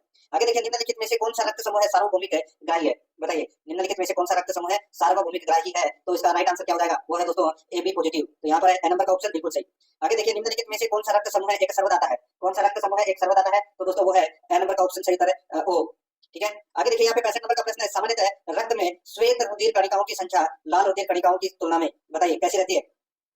सामान्यतः रक्त में श्वेत रुधिर कणिकाओं की संख्या लाल रुधिर कणिकाओं की तुलना में दोस्तों कैसी रहती है? बताइए। तो दोस्तों कम होती है, ठीक है। राइट आंसर हो जाएगा ड नंबर ऑप्शन सही उत्तर। ये भी सीईटी में पूछा गया प्रश्न है। आगे देखिए सार्वत्रिक ग्राही रुधिर समूह में क्रमशः कौन से प्रतिजन व प्रतिरक्षी होते हैं? बताइए दोस्तों सार्वत्रिक ग्राही रुधिर वर्ग समूह में क्रमशः कौन से प्रतिजन व प्रतिरक्षी होते हैं? इसका राइट आंसर हो जाएगा दोस्तों वो है इसमें ए व बी प्रतिजन और कोई भी प्रतिरक्षी नहीं, ठीक है। तो यहाँ पर अपना इसमें ड नंबर का ऑप्शन राइट आंसर हो जाएगा। 3rd ग्रेड में प्रश्न पूछा गया है मैथ साइंस में। आगे देखिए यहाँ पे रुधिर में उपस्थित है प्रतिस्कंदक जो कि प्रोथ्रोम्बिन के सक्रियण को रोकता है। बताइए कौन रुधिर में उपस्थित है प्रतिस्कंदक है जो कि प्रोथ्रोम्बिन के सक्रियण को रोकता है? तो इसका राइट आंसर हो जाएगा वो है दोस्तों इसमें हिपेरिन। तो यहाँ पर बे नंबर का ऑप्शन बिल्कुल सही हिपेरिन। आगे देखिए 68 नंबर का प्रश्न है देखिए मस्तिष्क का वह भाग जो स्वैच्छिक क्रियाओं की परिशुद्धि तथा शरीर की सस्थिति तथा संतुलन के लिए उत्तरदायी है। मस्तिष्क का वह भाग जो स्वैच्छिक क्रियाओं की परिशुद्धि तथा शरीर की सही स्थिति तथा संतुलन के लिए उत्तरदायी है। तो इसका राइट आंसर हो जाएगा वो है अनुमस्तिष्क। तो यहाँ पर अपने इसमें राइट आंसर क्या हो जाएगा, 6 नंबर का ऑप्शन बिल्कुल सही। इसको लेक्चर में पूछा गया प्रश्न है। आगे देखिए 69 नंबर का प्रश्न है, बच्चों में सबसे बड़ा होता है लेकिन यौवन की शुरुआत के साथ यह अंततः सिकुड़ जाता है और वसा द्वारा प्रतिस्थापित हो जाता है। बताइए क्या दोस्तों, इसका राइट आंसर हो जाएगा वह थाइमस बच्चों में सबसे बड़ा होता है लेकिन यौवन की शुरुआत के साथ ही यह अंततः सिकुड़ जाता है और वसा द्वारा प्रतिस्थापित हो जाता है। तो यहाँ पर अपने इसमें ए नंबर का ऑप्शन बिल्कुल सही हो जाएगा। 70 नंबर प्रश्न है, निम्नलिखित में से कौन सा हार्मोन अग्नाशय द्वारा स्रावित नहीं किया जाता। अग्नाशय द्वारा स्रावित नहीं किया जाता, तो इसका राइट आंसर हो जाएगा वो है रिलैक्सिन। रिलैक्सिन, तो यहाँ पर 6 नंबर का ऑप्शन बिल्कुल सही हो जाएगा रिलैक्सिन। आगे देखिए यहाँ पे 71 नंबर प्रश्न, निम्नलिखित में से कौन मानव शरीर में एक अवशेषीय अंग है। मानव शरीर में एक अवशेषीय अंग कौन सा है, बताइए दोस्तों। इसका राइट आंसर हो जाएगा वो है अक्कल दाढ़। तो यहाँ पर ए नंबर का ऑप्शन बिल्कुल सही अक्कल दाढ़। फॉरेस्ट गार्ड में पूछा गया प्रश्न है। आगे देखिए निम्नलिखित में से किस रक्त समूह को एक सार्वभौमिक प्राप्तकर्ता के रूप में संदर्भित किया जाता है। तो दोस्तों वो है AB, ठीक है, यानी कि सर्वग्राही। तो यहाँ पर अपना इसमें राइट आंसर ए नंबर का ऑप्शन बिल्कुल सही। नेक्स्ट आगे देखिए बेमेल जोड़ी का चयन करना है, ठीक है। यहाँ पर देखिए दोस्तों बेमेल जोड़ी अपने को बताना है। देखिए एड्रेनल एस्ट्रोजन अंडाशय द्वारा स्रावित होता है, ठीक है। एड्रेनल पीयूष ग्रंथि, ठीक है, ये गलत हो जाएगा दोस्तों। पीयूष ग्रंथि से ब्यूटोट्राइन हार्मोन है वो स्रावन होता है, अंडाशय से एस्ट्रोजन, ठीक है। थायरॉक्सिन हार्मोन है वो थायराइड ग्रंथि से स्रावित होता है, बिल्कुल सही है। टेस्टोस्टेरोन है ये वृषण ग्रंथि से स्रावित होता है। तो यहाँ पर ब नंबर का जो ऑप्शन है वो इसका बिल्कुल सही उत्तर इसमें हो जाएगा। आगे देखिए ह्यूमन इंसुलिन है। ह्यूमन इंसुलिन क्या है, तो दोस्तों ये आनुवांशिक है, अभियांत्रित है हार्मोन है, ये आनुवांशिक अभियांत्रित है हार्मोन है। तो यहाँ पर अपना इसमें ब नंबर का ऑप्शन राइट आंसर हो जाएगा। आगे देखिए निम्न ग्रंथियों में से कौन सी मिश्रित ग्रंथि कहलाती है। तो कौन सी मिश्रित ग्रंथि कहलाती है, तो इसका राइट आंसर हो जाएगा वो है अग्नाशय। ड नंबर का ऑप्शन बिल्कुल सही। आगे देखिए इंसुलिन हार्मोन का स्राव करती है, इंसुलिन हार्मोन का स्राव करती है, तो इसका राइट आंसर हो जाएगा वो है दोस्तों लैंगरहैंस की द्वीपिकाएं की बेटा कोशिकाएं, ठीक है। राइट आंसर हो जाएगा यहाँ पे स नंबर ऑप्शन बिल्कुल सही। आगे देखिए शरीर में जीवाणु एवं एंटीजन को नष्ट करने वाला हार्मोन है। तो दोस्तों इसका राइट आंसर हो जाएगा वो है थाइमोसिन। कौन सा, थाइमोसिन। यहाँ पर ब नंबर का ऑप्शन बिल्कुल सही हो जाएगा। आगे देखिए मानव शरीर का सबसे कठोरतम भाग है, मानव शरीर का सबसे कठोरतम भाग है वो कौन सा है, तो वो है दांतों का इनेमल, दांतों का इनेमल यानी कि परत। 6 नंबर का ऑप्शन बिल्कुल सही। आगे देखिए रक्तचाप और उल्टी जैसी अनैच्छिक क्रियाओं को पश्च मस्तिष्क के किस भाग द्वारा नियंत्रित किया जाता है। रक्तचाप और उल्टी जैसी अनैच्छिक क्रियाओं को पश्च मस्तिष्क के किस भाग द्वारा नियंत्रित किया जाता है। इसका राइट आंसर हो जाएगा वो है मेडुला ओब्लांगेटा। तो यहाँ पर अपना इसमें ए नंबर का ऑप्शन बिल्कुल सही। आगे देखिए मानव शरीर के किस हार्मोन को आपातकालीन हार्मोन कहा जाता है, तो इसका राइट आंसर हो जाएगा वो कहा जाता है दोस्तों एड्रेनलिन। एड्रेनलिन हार्मोन है इसको दोस्तों आपातकालीन हार्मोन है वो कहा जाता है। तो यहाँ पर अपना इसमें राइट आंसर क्या हो जाएगा वो है सी नंबर का ऑप्शन यानी कि 6 नंबर का ऑप्शन बिल्कुल सही। देखिए ये बेसिक कंप्यूटर स्ट्रक्चर में ये प्रश्न है वो पूछा गया है, ठीक है। आगे देखिए यहाँ पे अग्नाशयी रस में कौन सा एंजाइम होता है जो इमल्सिफाइड वसा को तोड़ता है, तो वो होता है दोस्तों कौन सा, तो वो लाइपेज। यहाँ पर ए नंबर का ऑप्शन बिल्कुल सही लाइपेज। आगे देखिए 82 नंबर का प्रश्न है, निम्नलिखित में से कौन सा सुमेलित नहीं है, कौन सा सुमेलित नहीं है। तो यहाँ पर देखिए दोस्तों यहाँ पे सिर्फ एक ही देखिए डीपीटी का डोर्स सेरोग एड्रेनलिन हार्मोन है, रक्त समूह है सर्वदाता, ये गलत हो जाएगा यहाँ पे। यहाँ पर अपना द नंबर का ऑप्शन बिल्कुल सही हो जाएगा। आगे देखिए निम्नलिखित को सुमेलित करें तथा सही विकल्प का अपने को यहाँ पर चयन करना है। एक तरफ हार्मोन है दूसरी तरफ कार्य है। यहाँ पर देखिए वृद्धि हार्मोन का कार्य क्या है, तो इसका कार्य है दोस्तों अंगों में वृद्धि प्रेरित करना, ठीक है। और इंसुलिन हार्मोन का कार्य, इसका कार्य है दोस्तों रक्त में शर्करा स्तर का नियमन करना, ठीक है। और टेस्टोस्टेरोन हार्मोन का दोस्तों नर में लैंगिक लक्षणों का नियमन करना, और प्रोजेस्टेरोन हार्मोन का दोस्तों कार्य है मादा में लैंगिक लक्षणों का नियमन करना। तो यहाँ पर अपना इसमें राइट आंसर क्या हो जाएगा BDAC अपना इसमें राइट आंसर हो जाएगा, ठीक है, BDAC। तो इसका सही उत्तर क्या हो जाएगा इसमें 6 नंबर का ऑप्शन बिल्कुल सही। आगे देखिए दोस्तों यहाँ पे मनुष्य की लाल रक्त कणिकाओं यानी कि आरबीसी का औसत जीवन काल होता है, आरबीसी का औसत जीवन काल कितना होता है, तो यहाँ पर इसका राइट आंसर हो जाएगा वो है 120 दिन का। तो यहाँ पर ब नंबर ऑप्शन बिल्कुल सही। आगे देखिए मनुष्य के शरीर का कठोरतम पदार्थ है, तो मनुष्य के शरीर का कठोरतम पदार्थ कौन सा है, तो वो है दांत का इनेमल, दांत का इनेमल। 6 नंबर का ऑप्शन बिल्कुल सही। आगे देखिए मानव शरीर में ग्लूकोज इस रूप में संग्रहित होता है, तो किस रूप में संग्रहित होता है, तो वह है ग्लाइकोजन के रूप में। यहाँ पर ब नंबर का ऑप्शन बिल्कुल सही हो जाएगा ग्लाइकोजन के रूप में। आगे देखिए 87 नंबर का प्रश्न है, कार्सिनोमा संबंध रखता है, कार्सिनोमा संबंध रखता है, तो दोस्तों ये संबंध रखता है त्वचा एवं म्यूकस झिल्ली का असाध्य मेलिग्नेंट ट्यूमर, ठीक है दोस्तों, इससे संबंध होता है। राइट आंसर हो जाएगा यहाँ पे ए नंबर ऑप्शन सही उत्तर। आगे देखिए लाल रक्त कणिकाओं को निम्न में से किस नाम से जाना जाता है, तो दोस्तों इसको किस नाम से जाना जाता है, इसको आरबीसी के नाम से जाना जाता है दोस्तों। 6 नंबर का ऑप्शन बिल्कुल सही। आगे देखिए यहाँ पे आयोडीन की कमी से हुआ गलघट रोग किस ग्रंथि में वृद्धि करता है, तो दोस्तों ये थायराइड ग्रंथि में वृद्धि करता है। यहाँ पर 6 नंबर ऑप्शन सही उत्तर। आगे देखिए मनुष्य के शरीर की सबसे छोटी ग्रंथि है, तो वो कौन सी है, तो दोस्तों वो है पिट्यूटरी ग्रंथि। यहाँ पर 6 नंबर का ऑप्शन बिल्कुल सही। आगे देखिए निम्न में से कौन सी ग्रंथि आंखों में आंसू स्रावित करती है, बताइए, तो दोस्तों वो है लैक्रिमल, लैक्रिमल इसका राइट आंसर हो जाएगा 10 नंबर ऑप्शन बिल्कुल सही। आगे देखिए मानव शरीर की सबसे छोटी हड्डी है, मानव शरीर की सबसे छोटी हड्डी है, तो वो कौन सी है, तो वो है स्टेपिस। यहाँ पर 6 नंबर का ऑप्शन बिल्कुल सही हो जाएगा स्टेपिस। आगे देखिए माता जनन हार्मोन है, तो दोस्तों माता जनन हार्मोन है, तो इसका राइट आंसर हो जाएगा वो है इसमें रिलैक्सिन, प्रोजेस्टेरोन, एस्ट्रोजन, तो दोस्तों इसका राइट आंसर हो जाएगा प्रोक्सबी। 10 नंबर ऑप्शन बिल्कुल सही। आगे देखिए लार में कौन सा एंजाइम पाया जाता है, लार में कौन सा एंजाइम पाया जाता है, तो दोस्तों इसमें टाइलिन एंजाइम है वो पाया जाता है। 6 नंबर का ऑप्शन बिल्कुल सही टाइलिन। आगे देखिए मनुष्य के शरीर में पाचन का अधिकांश भाग किस अंग में संपन्न होता है, तो कौन से अंग में संपन्न होता है, तो दोस्तों ये छोटी आंत में संपन्न होता है। यहाँ पर 6 नंबर का ऑप्शन सही था, छोटी आंत में। आगे देखिए निम्नलिखित में से किस एंजाइम का अग्नाशय से संबंध नहीं होता, तो बताइए, तो दोस्तों टाइलिन एंजाइम का अग्नाशय से कोई संबंध है वो नहीं होता। यहाँ पर अपना इसमें 10 नंबर ऑप्शन बिल्कुल सही। आगे देखिए मानव शरीर में फेफड़े कहाँ पर स्थित होते हैं? तो दोस्तों ये फेफड़े स्थित होते हैं दोस्तों कहाँ पर? तो ये वक्षीय गुहा में। राइट आंसर हो जाएगा द नंबर ऑप्शन बिल्कुल सही, वक्षीय गुहा में। 98 नंबर प्रश्न है, मानव में कितने मेरु तंत्रिका युग्म पाए जाते हैं? तो इसका सही उत्तर हो जाएगा दोस्तों वो है 31 है। तो यहाँ पर बे नंबर का ऑप्शन बिल्कुल सही 31। आगे देखिए जठर शोथ यानी कि गैस्ट्राइटिस मानव शरीर के किस भाग को प्रभावित करता है? तो दोस्तों ये प्रभावित करता है उदर को। तो यहाँ पर ए नंबर का ऑप्शन बिल्कुल सही उदर को। आगे देखिए हृदय की पेशियां हैं, हृदय की पेशियां है, इसका राइट आंसर हो जाएगा वो है अनिच्छिक और रैखिक, अनिच्छिक और रैखिक। यहाँ पर बे नंबर का ऑप्शन राइट आंसर हो जाएगा। राजस्थान पटवार में ये प्रश्न है वो पूछा जा चुका है सेकंड शिफ्ट में, ठीक है 2021 में।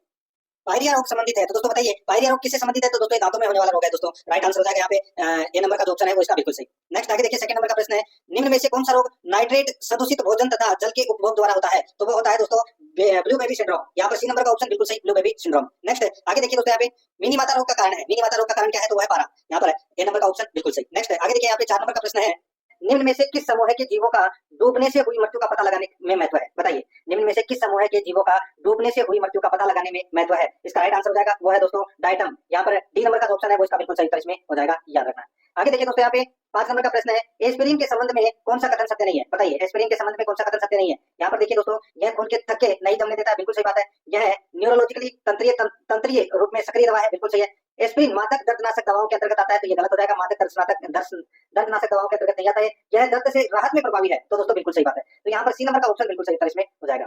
आगे देखिए यहाँ पे 6 नंबर का प्रश्न है, एड्स गलसुआ और पोलियो में समान तत्व क्या है? एड्स गलसुआ और पोलियो में समान तत्व क्या है? दोस्तों समान तत्व है ये सब विषाणु द्वारा फैलते हैं, ये सब विषाणुओं द्वारा फैलते हैं। तो इसका राइट आंसर क्या हो जाएगा? वो है दोस्तों इसमें सी नंबर का जो ऑप्शन है वो इसका बिल्कुल सही उत्तर इसमें हो जाएगा, ठीक है।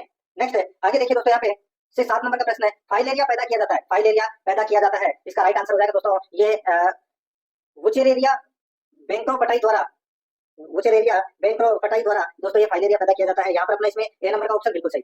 आगे देखिए 8 नंबर का प्रश्न है, डेल्टोनिज्म एक प्रकार की वर्णांकता है, उसमें रोगी को कौन सा रंग नहीं दिखाई देता? बताइए दोस्तों डेल्टोनिज्म प्रोटेनोपिया एक प्रकार की वर्णांकता है, उसमें रोगी को कौन सा रंग नहीं दिखाई देता? इसका राइट आंसर हो जाएगा वो है दोस्तों देखिए हरा रंग, लाल रंग और नीला रंग, तीनों रंग नहीं दिखाई देते। तो यहाँ पर डी नंबर का ऑप्शन बिल्कुल सही हो जाएगा। आगे देखिए हाल ही में निपाह के प्रकोप से केरल के कोझिकोड एवं मलपुरम में अनेक व्यक्तियों की दोस्तों मृत्यु हुई है, तो ये किस कारण से? बताइए दोस्तों हाल ही में निपाह के प्रकोप से केरल के कोझिकोड एवं मलपुरम में अनेक व्यक्तियों को ये हुई है, ठीक है। वह है क्या है वो? तो दोस्तों ये एक विषाणु जनित रोग है दोस्तों ये, ठीक है। यहाँ पर सी नंबर का जो ऑप्शन है वो इसका बिल्कुल सही था, इसमें हो जाएगा, ठीक है। नेक्स्ट आगे देखिए यहाँ पे 10 नंबर का प्रश्न है, पार्किंसन रोग के इलाज को विकसित करने में महत्वपूर्ण योगदान देने के लिए निम्नलिखित में से किसे नोबेल पुरस्कार प्रदान किया गया है? तो दोस्तों किसे नोबेल पुरस्कार प्रदान किया गया है पार्किंसन रोग के इलाज को विकसित करने में महत्वपूर्ण योगदान के लिए? तो दोस्तों इसका राइट आंसर हो जाएगा वो है इसमें अविंद कार्लसन। तो यहाँ पर इसमें राइट आंसर क्या हो जाएगा? ए नंबर का ऑप्शन बिल्कुल सही इसमें हो जाएगा, याद रखना, ठीक है। आगे देखिए दोस्तों यहाँ पे 11 नंबर का प्रश्न है, कौन से जीवाणु में सुजाक रोग होता है? बताइए कौन से जीवाणु में सुजाक रोग होता है? राइट आंसर हो जाएगा दोस्तों यहाँ पे वो है निस्सेरिया गोनेरियाई। तो यहाँ पर डी नंबर का ऑप्शन बिल्कुल सही। आगे देखिए कौन से जीवाणु से मानव में काली खांसी रोग होता है? बताइए मानव में काली खांसी रोग है कौन से जीवाणु से होता है? तो यहाँ पर इसका जो राइट आंसर हो जाएगा वो है दोस्तों इसमें कौन सा? तो वो है बोर्डिटेला पर्टोसिस दोस्तों, बोर्डिटेला पर्टोसिस। तो यहाँ पर ए नंबर का जो ऑप्शन है वो इसका बिल्कुल सही इसमें हो जाएगा, याद रखना, ठीक है। तो यहाँ पर दोस्तों ए नंबर ऑप्शन बिल्कुल सही। आगे देखिए कौन सा जीव काला आजार बीमारी का कारण है? कौन सा जीव काला आजार बीमारी का कारण है? राइट आंसर हो जाएगा दोस्तों वो है लिस्मेनिया। यहाँ पर डी नंबर का ऑप्शन बिल्कुल सही हो जाएगा। आगे देखिए निम्न में से असंक्रामक रोग कौन सा है? निम्न में से असंक्रामक रोग कौन सा है? तो वो है दोस्तों कैंसर है, ये असंक्रामक रोग है। यहाँ पर बी नंबर ऑप्शन बिल्कुल सही हो जाएगा। नेक्स्ट आगे देखिए यहाँ पे 15 नंबर का प्रश्न है, फेटिंग क्या है? तो दोस्तों ये चेतना की संक्षिप्त हानि है फेटिंग। तो यहाँ पर इसमें right answer B number option सही। आगे देखिए टाइफाइड यानी कि मियादी बुखार के कारण होता है, बताइए टाइफाइड किसके कारण होता है? दोस्तों इसका राइट आंसर हो जाएगा वो है इसमें ये जो टाइफाइड है ये दोस्तों ये जीवाणु जनित रोग है दोस्तों ये। तो यहाँ पर अपना इसमें राइट आंसर क्या हो जाएगा वो है बी नंबर का ऑप्शन बिल्कुल सही। दोस्तों टाइफाइड को अपन मोतीग्रा भी बोल सकते हैं, मियादी बुखार भी बोल सकते हैं और आंत्र बुखार भी बोल सकते हैं। इससे प्रभावित अंग होता है दोस्तों आंख, ठीक है, और इसका माध्यम होता है दूषित जल, ठीक है, और इसका जो कारक है वो है सोलमेनेला टाइफी, ठीक है, ये आपको इसमें याद रखना है। और इसमें दोस्तों टीका लगाया जाता है, एक तो लगाया जाता है दोस्तों TAB का और एक लगाया जाता है OTV, ठीक है, ये आपको इसमें याद रखना है, ओरल टाइफाइड वैक्सीन, ठीक है। तो यहाँ पर अपना इसमें right answer B number option सही हो जाएगा। आगे देखिए निम्नलिखित विषाणु में से कौन सा आम सर्दी का कारण बनता है? बताइए कौन सा आम सर्दी का कारण बनता है? राइट आंसर हो जाएगा वो है दोस्तों राइनो विषाणु। यहाँ पर ए नंबर ऑप्शन बिल्कुल सही, राइनो विषाणु। आगे देखिए पीलिया रोग किसके संक्रमण से होता है? पीलिया रोग किसके संक्रमण से होता है? तो ये होता है दोस्तों यकृत के संक्रमण से। यहाँ पर अपना इसमें right answer B number option बिल्कुल सही। आगे देखिए निमोनिया का रोगजनक है, तो वो कौन सा है? तो दोस्तों राइट आंसर हो जाएगा इसमें जीवाणु, ठीक है। तो यहाँ पर इसमें सही उत्तर क्या हो जाएगा वो है ए नंबर का जो ऑप्शन है वो इसका बिल्कुल सही उत्तर इसमें हो जाएगा, ठीक है। इससे प्रभावित अंग कौन सा होता है? फेफड़ा यानी कि श्वसन तंत्र, और इसका माध्यम भी दोस्तों वायु होता है। यहाँ पर ए नंबर ऑप्शन सही। आगे देखिए एचआईवी के लिए प्रयुक्त है, तो दोस्तों एचआईवी के लिए प्रयुक्त है, राइट आंसर हो जाएगा वो है ह्यूमन इम्यूनो डिफिशिएंसी वायरस। ठीक है, तो ये इसके फॉर्म में राइट आंसर हो जाएगा यहाँ पे ए नंबर का ऑप्शन बिल्कुल सही।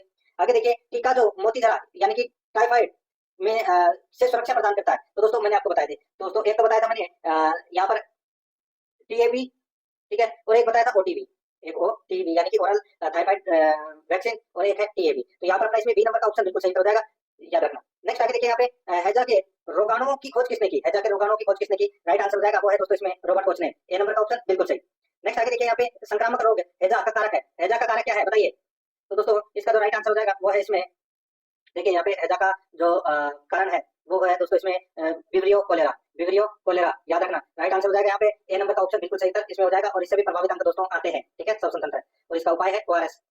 आगे देखिए दोस्तों यहाँ पे 24 नंबर का प्रश्न है, कौन से जीवाणु से मानव में प्लूरिसी रोग होता है, कौन से जीवाणु से मानव में प्लूरिसी रोग होता है, इसका राइट आंसर हो जाएगा वो है दोस्तों माइक्रोबैक्टीरियम ट्यूबरक्लोसिस, माइक्रोबैक्टीरियम ट्यूबरक्लोसिस। तो यहाँ पर अपना इसमें ए नंबर का ऑप्शन बिल्कुल सही। 25 नंबर का प्रश्न है, इसमें देखिए टाइफाइड मियादी बुखार किसके कारण होता है, तो बताया था मैंने अभी आपको, ये जीवाणु जनित रोग है दोस्तों, ठीक है, बी नंबर ऑप्शन बिल्कुल सही, टीएबी वैक्सीन लगाई जाती है दोस्तों इसके लिए, ठीक है, और एक ओटीबी। आगे देखिए दोस्तों यहाँ पे एड्स वायरस क्या है, तो दोस्तों एड्स वायरस क्या है, इसका राइट आंसर हो जाएगा वो है दोस्तों एक सूत्री आरएनए, एक सूत्री आरएनए। तो यहाँ पर अपना इसमें सही उत्तर क्या हो जाएगा वो है दोस्तों ए नंबर का जो ऑप्शन है वो इसका बिल्कुल सही उत्तर इसमें हो जाएगा, याद रखना, ठीक है, ए नंबर का ऑप्शन बिल्कुल सही। और दोस्तों इसकी दवा है एड्स की, वो है एंटी रेट्रोवायरल, जिसको अपन एआरटी भी बोल सकते हैं, ठीक है, और एक है दोस्तों एडी एजिडो थाइमिडिन, उसको बोल सकते हैं दोस्तों एजेड-टी, ठीक है, और इसका जो कारक है वो है एचआईवी, आप सभी को बताइए। तो यहाँ पर अपना इसमें राइट आंसर हो जाएगा ए नंबर का ऑप्शन सही उत्तर, और इसका जो टेस्ट है वो दोस्तों एलिसा से किया जाता है, ये भी याद रखना। नेक्स्ट आगे देखिए यहाँ पे निम्नलिखित विषाणु में से कौन सा आम सर्दी का कारण बनता है, तो आम सर्दी का कारण बनता है तो वो बनता है दोस्तों राइनो विषाणु, यहाँ पर ए नंबर का ऑप्शन बिल्कुल सही। नेक्स्ट आगे देखिए निम्न में से कौन भारत का कोविड-19 टीका पाने वाला पहला प्रथम प्रदेश है, बताइए ये कौन सा देश है, बताइए भारत का कोविड-19 टीका पाने वाला प्रथम देश है तो वो कौन सा है, इसका सही उत्तर हो जाएगा वो है इसमें मालदीव, यहाँ पर सी नंबर का ऑप्शन बिल्कुल सही, मालदीव। नेक्स्ट आगे देखिए एड्स किसके कारण होता है, तो दोस्तों ये विषाणु द्वारा होता है, यहाँ पर इसमें राइट आंसर ए नंबर का ऑप्शन बिल्कुल सही हो जाएगा। और एड्स का जो प्रथम रोगी विश्व में वो कैलिफोर्निया में मिला था 1981 में, और भारत का जो प्रथम रोगी है वो दोस्तों चेन्नई में मिला था 1986 में, ठीक है। आगे देखिए बीसीजी वैक्सीन किससे प्रतिरक्षा के लिए दिया जाता है, बीसीजी वैक्सीन किससे प्रतिरक्षा के लिए दिया जाता है, इसका राइट आंसर हो जाएगा वो है दोस्तों यक्ष्मा के लिए, यहाँ पर सी नंबर ऑप्शन बिल्कुल सही। आगे देखिए भारत में सर्वाधिक होने वाली टीबी है यानी कि तपेदिक है, राइट आंसर हो जाएगा वो है दोस्तों इसमें फेफड़ों की, यहाँ पर डी नंबर ऑप्शन बिल्कुल सही, फेफड़ों की। आगे देखिए अल्जाइमर रोग में मानव शरीर का कौन सा अंग प्रभावित होता है, तो दोस्तों मानव शरीर का कौन सा अंग प्रभावित होता है अल्जाइमर रोग में, सही उत्तर हो जाएगा दोस्तों वो है मस्तिष्क, यहाँ पर इसमें बी नंबर का ऑप्शन बिल्कुल सही हो जाएगा। 33 नंबर का प्रश्न इसमें देखिए एड्स नामक बीमारी किससे होती है, एड्स नामक बीमारी किससे होती है, तो दोस्तों इसका राइट आंसर हो जाएगा वो है संक्रमित खून चढ़ाने से दोस्तों ये बीमारी होती है, यहाँ पर डी नंबर का ऑप्शन बिल्कुल सही।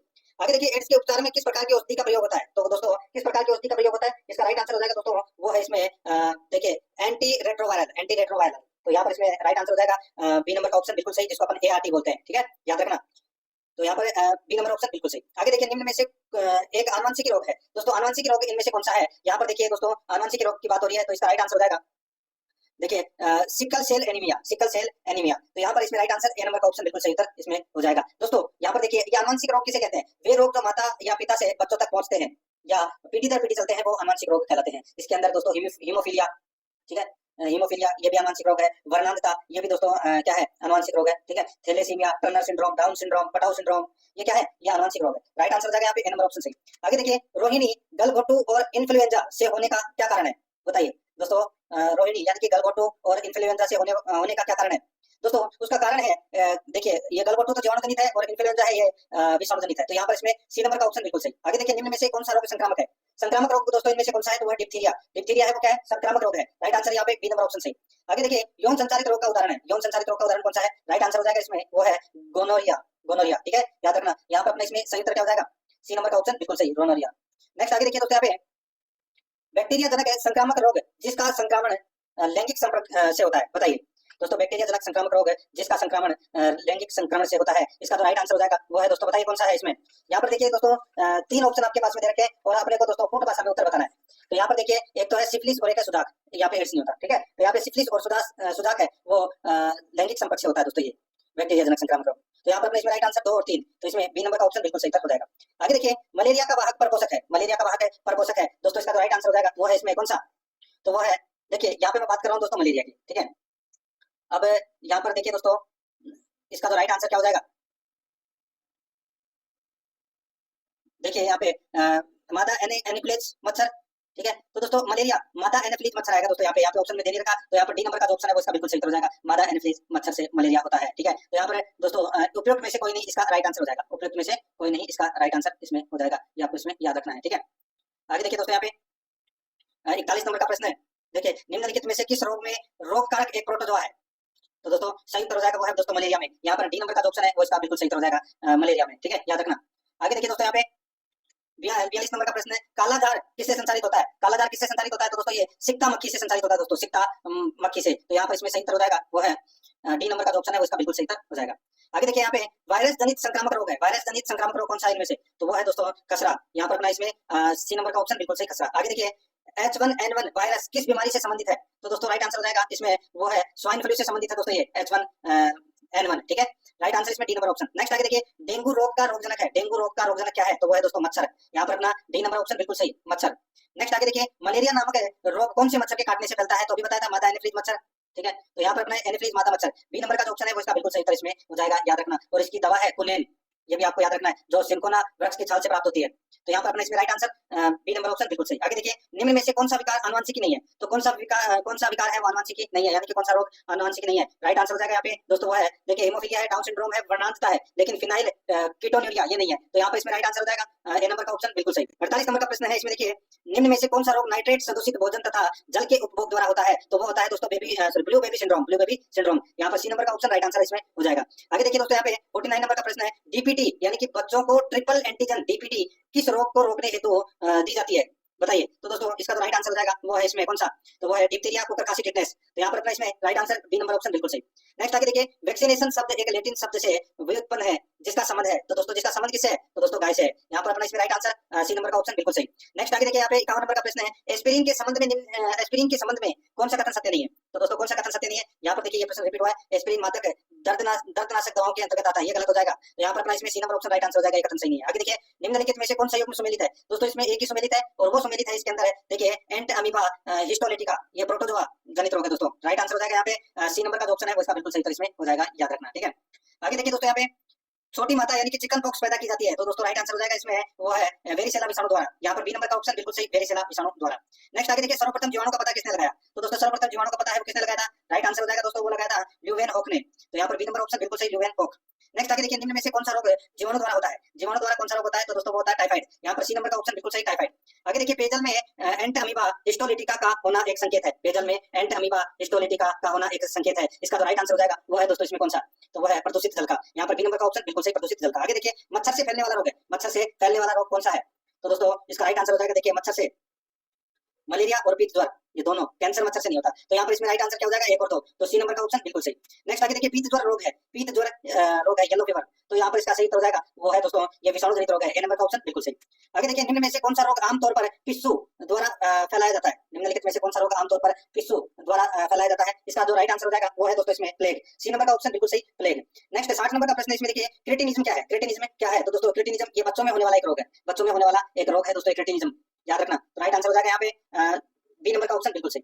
आगे देखिए, किस रोग के कारण रक्त में प्लेटलेट्स की संख्या कम हो जाती है? किस रोग के कारण रक्त में प्लेटलेट्स की संख्या कम हो जाती है? सही उत्तर हो जाएगा वो है दोस्तों डेंगू के कारण। ठीक है, यहाँ पर अपना इसमें राइट आंसर हो जाएगा डी नंबर का ऑप्शन बिल्कुल सही, डेंगू में। ठीक है, याद रखना। आगे देखिए दोस्तों, यहाँ पे 62 नंबर का प्रश्न, प्राचीन काल से दही जमाने का बायोटेक्नोलॉजी की प्रक्रिया में निम्नांकित जीव की आवश्यकता होती है? प्राचीन काल से दही जमाने का बायोटेक्नोलॉजी की प्रक्रिया में निम्नांकित जीव की आवश्यकता होती है, इसका राइट आंसर हो जाएगा वो है जीवाणु की। यहाँ पर ए नंबर का ऑप्शन बिल्कुल सही, जीवाणु। आगे देखिए, 12 वर्ष ऊपर के बच्चों के लिए अनुमोदन पाने वाला भारत का प्रथम कोविड-19 टीका कौन सा है? तो दोस्तों उस टीके का नाम है जाइकोव डी। ठीक है, याद रखना, जाइकोव डी। अच्छा प्रश्न है। आगे देखिए, निम्न में से किस बीमारी के लिए ट्राइवेलेंट के स्थान पर बाईवेलेंट ओआरवी देने का निर्णय भारत सरकार ने लिया है? निम्न में से किस बीमारी के लिए ट्राइवेलेंट के स्थान पर बाईवेलेंट ओआरवी देने का निर्णय भारत सरकार ने लिया है? इसका राइट आंसर हो जाएगा वो है पोलियो, बी नंबर का ऑप्शन बिल्कुल सही, पोलियो। आगे देखिए, निम्नलिखित में से कौन सी बीमारी वायरस द्वारा होती है? तो कौन सी बीमारी वायरस द्वारा होती है? तो दोस्तों डेंगू बुखार। यहाँ पर इसका राइट आंसर हो जाएगा दोस्तों डेंगू बुखार, याद रखना, अच्छा प्रश्न है ये। ठीक है, डेंगू बुखार को दोस्तों पीत ज्वर भी बोल सकते हैं, हड्डी तोड़ बुखार भी बोल सकते हैं, इससे प्रभावित अंग यकृत है और इसका जो वाहक है वो एडिज मच्छर है। ठीक है, याद रखना, राइट आंसर हो जाएगा यहाँ पे डी नंबर का ऑप्शन बिल्कुल सही। और इसका जो टेस्ट है वो किया जाता है दोस्तों, उस टेस्ट को कहते हैं टोनिकवेट टेस्ट। ठीक है, डी नंबर ऑप्शन सही। आगे देखिए, जठर शोथ यानी कि ग्रेस्टाइटिस मानव शरीर के किस भाग को प्रभावित करता है? तो ये प्रभावित करता है दोस्तों उदर को। यहाँ पे अपना इसमें राइट आंसर हो जाएगा डी नंबर का ऑप्शन बिल्कुल सही। नेक्स्ट आगे देखिए, पोलियो का विषाणु यानी कि पोलियो का वायरस शरीर में किस प्रकार प्रवेश करता है? तो दोस्तों ये प्रवेश करता है लार व नाक के स्त्राव से। यहाँ पर डी नंबर का ऑप्शन बिल्कुल सही। आगे देखिए प्लाज्मोडियम परजीवी का वाहक है। प्लाज्मोडियम परजीवी का वाहक है तो वो कौन सा है? तो वो है दोस्तों मच्छर। यहाँ पर बी नंबर का ऑप्शन बिल्कुल सही, मच्छर।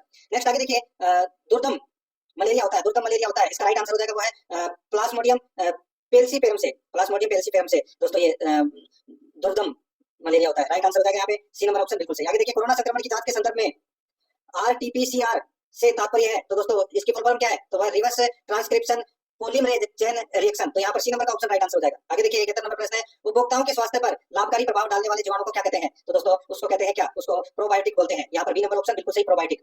72 नंबर का प्रश्न इसमें देखिए वायरस जनित रोग है, तो कौन सा वायरस जनित रोग है? यहाँ पर रेबीज है, वो दोस्तों वायरस जनित रोग है। सी नंबर का ऑप्शन बिल्कुल सही। आगे देखिए 73 नंबर का प्रश्न 1976 में चेचक का टीका किसने खोजा? 1976 में चेचक का टीका है वो किसने खोजा? दोस्तों ये खोजा था किसने? तो एडवर्ड जेनर ने। यहाँ पर अपना इसमें सी नंबर का ऑप्शन राइट आंसर हो जाएगा, एडवर्ड जेनर ने। ठीक है, और दोस्तों इससे प्रभावित अंग होता है तवचा। ठीक है, स्थायी निशान हो जाते हैं दोस्तों इसमें। और इसका जो वायरस है वो है दोस्तों वेरियोला वायरस। यहाँ पर सी नंबर ऑप्शन सही। आगे देखिए रेबीज अलर्ट किसके द्वारा होता है? तो दोस्तों ये होता है किसके द्वारा? तो ये विषाणु वायरस है। यहाँ पर बी नंबर ऑप्शन बिल्कुल सही। 75 नंबर प्रश्न है, उल्टी एवं दस्त लगने पर शरीर के निर्जलीकरण के दौरान निम्न में से किसकी कमी हो जाती है? तो दोस्तों इसमें सोडियम क्लोराइड की कमी हो जाती है। यहाँ पर ए नंबर ऑप्शन बिल्कुल सही। नेक्स्ट आगे देखिए निम्नलिखित में से कौन सा रोग मच्छर के काटने से नहीं होता है? मच्छर के काटने से कौन सा रोग नहीं होता? तो दोस्तों राइट आंसर हो जाएगा देखिए हेपेटाइटिस रोग नहीं होता, बाकी मलेरिया, डेंगू, चिकनगुनिया तीनों होते हैं। आगे देखिए यहाँ पे कच्चे अंडे के सफेद हिस्से का उपयोग खाने से निम्न में से किसकी कमी होती है? बताइए, कच्चे अंडे के सफेद हिस्से के उपयोग से निम्न में से किसकी कमी होती है? तो दोस्तों इसका राइट आंसर क्या हो जाएगा? वो है दोस्तों बायोटिन की। यहाँ पर बी नंबर का ऑप्शन बिल्कुल सही हो जाएगा, बायोटिन की। आगे देखिए स्लीपत या फीलपाव के कारण होता है, तो बताइए स्लीपत या फीलपाव किसके कारण होता है? राइट आंसर हो जाएगा दोस्तों वो है सूत्राभ कृमि यानी कि फाइलेरियाई। तो यहाँ पर ए नंबर ऑप्शन बिल्कुल सही। आगे देखिए पार्किंसन रोग के इलाज को विकसित करने में महत्वपूर्ण योगदान के लिए किसे नोबेल पुरस्कार प्रदान किया गया? अभी बताया था दोस्तों मैंने आपको, वो है अरविंद कार्लसन। यहाँ पर ए नंबर ऑप्शन सही था। आगे देखिए निम्न में से किस रोग को एंटीबायोटिक्स द्वारा ठीक नहीं किया जा सकता? तो दोस्तों वो है खसरा यानी कि मीजल्स। यहाँ पर सी नंबर ऑप्शन सही था। आगे देखिए खसरा की बीमारी होती है दोस्तों, खसरा की बीमारी ये वायरस से होती है। यहाँ पर ए नंबर ऑप्शन बिल्कुल सही। आगे देखिए वायु जनित रोगों का समूह है, वायु जनित रोगों का समूह कौन सा है? तो वो है SARS, स्वाइन फ्लू और निमोनिया। यहाँ पर ए नंबर का ऑप्शन सही था। नेक्स्ट आगे देखिए निम्नलिखित जोड़ों में से किसका मेल सही बैठा है? बताइए किसका मेल सही बैठा है? तो वो है मलेरिया क्लोरोक्विन। यहाँ पर सी नंबर का ऑप्शन बिल्कुल सही हो जाएगा, ये भी बिल्कुल सही है। आगे देखिए कुनिन जो मलेरिया के लिए एक प्रमुख औषधि है, ये प्राप्त होती है, ये दोस्तों मैंने अभी आपको बताया था, ये प्राप्त होती है। तो ये दोस्तों आवर्त बीजी पादप से प्राप्त होती है। राइट आंसर हो जाएगा यहाँ पे ए नंबर का ऑप्शन बिल्कुल सही, कुनेन से प्राप्त होती है, कुनेन। ठीक है, यहाँ पर ए नंबर ऑप्शन सही था। आगे देखिए मलेरिया परजीवी के जीवन चक्र में विभिन्न चरणों का सही क्रम क्या है? मलेरिया परजीवी के जीवन चक्र में निम्नलिखित चरणों का सही क्रम क्या है? तो वो है दोस्तों जाइगोट, उकाइनिट, ओसिस्ट और स्पोरोजोइट। तो यहाँ पर बी नंबर का ऑप्शन बिल्कुल सही हो जाएगा। आगे देखिए गोलकृमि एक मानव परजीवी है जो गोलकृमि एक मानव परजीवी है जो दोस्तों शुद्धांत में पाया जाता है। यहाँ पर ए नंबर का ऑप्शन बिल्कुल सही हो जाएगा। आगे देखिए कौन सा मनुष्य हेतु लाभदायक नहीं है? कौन सा मनुष्य हेतु लाभदायक नहीं है? इसका जो राइट आंसर हो जाएगा वो है दोस्तों इसमें कौन सा? तो दोस्तों देखिए यहाँ पे कौन सा मनुष्य हेतु लाभदायक नहीं है? सही उत्तर हो जाएगा इसमें वो है टेपवर्म। सी नंबर का ऑप्शन बिल्कुल सही। आगे देखिए निम्न में से कौन सा दर्द का निवारण करता है? कौन सा दर्द का निवारण करता है? तो वो है analgesic, analgesic. B number option बिल्कुल सही। आगे देखिए अमीबता से क्या रोग होता है? अमीबता से क्या रोग होता है? इसका राइट आंसर हो जाएगा वो है इसमें अमातीसार, अमातीसार। आजा यहाँ पर अमातीसार। ठीक है, ए नंबर ऑप्शन बिल्कुल सही। आगे देखिए निम्न द्वारा होने वाली बीमारियों के लिए सल्फा दवाइयां किसके लिए कारगर है? सल्फा दवाइयां किसके लिए कारगर है? तो दोस्तों ये जीवाणु के लिए कारगर है। ए नंबर का ऑप्शन बिल्कुल सही। नेक्स्ट आगे देखिए निम्न में से कौन सा प्रथम पुनर्योगी टीका है? कौन सा प्रथम पुनर्योगी टीका है? तो वो है हेपेटाइटिस बी। यहाँ पर सी नंबर ऑप्शन बिल्कुल सही। आगे देखिए प्रतिजैविक क्या होता है? प्रतिजैविक क्या होता है? तो दोस्तों ये किसी जीन द्वारा संश्लेषित एक यौगिक जो रोगाणुओं की वृद्धि को निरोध करता है, वो होता है प्रतिजैविक। यहाँ पर बी नंबर ऑप्शन सही। आगे देखिए निम्न में से कौन सा एक असंक्रामक रोग है? कौन सा एक असंक्रामक रोग है? तो वो है उच्च रक्तचाप, उच्च रक्तचाप, ये एक असंक्रामक रोग है। सी नंबर ऑप्शन बिल्कुल सही। आगे देखिए निम्नलिखित जीवाणुओं में से मानव जाति के लिए लाभकारी है, मानव जाति के लिए लाभकारी है, तो वो है स्ट्रेप्टोकोकस। यहाँ पर ए नंबर का ऑप्शन बिल्कुल सही, स्ट्रेप्टोकोकस। आगे देखिए आयोडीन उन बीमार व्यक्तियों को दी जाती है जो पीड़ित होते हैं, आयोडीन उन बीमार व्यक्तियों को दी जाती है जो पीड़ित होते हैं, तो वो दोस्तों घेंगा से पीड़ित होते हैं, वो उनको दी जाती है दोस्तों। ठीक है, यहाँ पर डी नंबर ऑप्शन सही। आगे देखिए कैंसर का सामान्यतः निम्न रेडियो आइसोटोप उपचार किया जाता है, इसका सही उत्तर हो जाएगा वो है दोस्तों इसमें कोबाल्ट 60 का। यहाँ पर इसमें right answer A number option सही। देखिए सुमेलित करना है। ठीक है, यहाँ पर देखिए क्षय रोग का कारक क्या है? क्षय रोग का दोस्तों कारक है वो क्या है? तो यहाँ पर ऑप्शन दे रखे हैं और पूर्ण भाषा में दोस्तों अपने को उत्तर बताना है।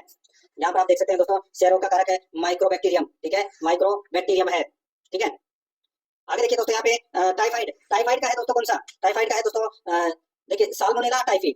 और कुकर खांसी का है दोस्तों बोर्डेटेला पर्टुसिस। और छोटी माता का है वेरिसेला जोस्टर। तो यहाँ पर अपना इसमें राइट आंसर क्या हो जाएगा? 4-1-3-2 यानी कि अपना सी नंबर का ऑप्शन बिल्कुल सही। 98 नंबर प्रश्न इसमें देखिए निम्नलिखित को सम्मिलित कीजिए। एक तरफ दोस्तों ये रोग दे रखे हैं, दूसरी तरफ इनके भाग दे रखे हैं। ठीक है दोस्तों, यहाँ पर देखिए मलेरिया, दोस्तों इसका जो राइट आंसर क्या हो जाएगा बताइए? दोस्तों इसमें देखिए प्लाज्मोडियम, ठीक है दोस्तों। मलेरिया का क्या हो जाएगा दोस्तों इसमें, प्लाज्मोडियम।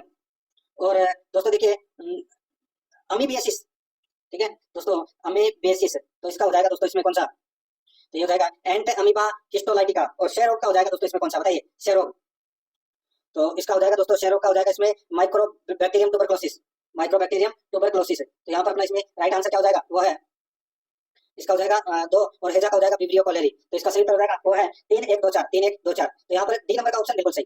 आगे देखिए कवक फंगस द्वारा फैलने वाली बीमारी है, तो वो कौन सी है, तो वो है दोस्तों कौन सी, बताइए, तो वो है दोस्तों वलयकृमि यानी कि रिंगवर्म। यहाँ पर बी नंबर ऑप्शन मिलता है। एम्पिसिलिन दवाई है, एम्पिसिलिन दवाई है, तो दोस्तों ये दवाई है प्रतिजैविक की। यहाँ पर बी नंबर का ऑप्शन बिल्कुल सही। दोस्तों आपने पशु परिचर का मॉडल पेपर देखा, हमारे सभी मॉडल पेपर प्ले लिस्ट में तैयार है। आप वहां से प्ले लिस्ट में से अपने पुराने मॉडल पेपर भी देख सकते हैं। सभी मॉडल पेपर प्ले लिस्ट में है। आप एक एक दो करके सभी मॉडल पेपर को फर्स्ट रिवीजन कर लीजिए। ये फर्स्ट रिवीजन से इसके अंदर जितने भी सवाल है आपको कम समय में जल्दी से जल्दी तैयारी मिलेगी। 10 दिन में हमारा टारगेट है, 10 दिन में पूरा कोर्स कंप्लीट करा दिया जाएगा। इसके अंदर आप हमारे मॉडल पेपर को देख करके अपनी तैयारी मजबूत कर सकते हैं। वीडियो देखने के लिए आपका बहुत बहुत धन्यवाद। चैनल को सब्सक्राइब कर लीजिए अगर सब्सक्राइब नहीं किया है तो।